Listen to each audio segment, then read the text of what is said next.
Hi friends, I'm Tilak. You're watching Tech May Be Unique, and today we're going to see how to add a website link to the post on your Tumblr application. And if you are new to this channel, make sure to click on the subscribe button below. We just quickly move on to the video. So how to add a website link to the post on your Tumblr application?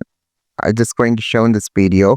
For that, first of all, just going to copy the website link. This is a google.com website link. So you can just copy your own website link. Then just come here. You have this edit pencil symbol. Click on this. Now you have this option called link option on the down. Just click on this. Now it shows an option called add link URL. So just going to copy this and just going to paste here. So now your website URL has been pasted to your post. Now you can just type whatever the text you just needed. So in some time it will be open like this. I will just click on the post option to post your website link on the Tumblr application. So now just refresh the post. You can find the website link has been posted on your post tab on your Tumblr application. I think this video helped you a lot. Like this video, share this video, subscribe this channel.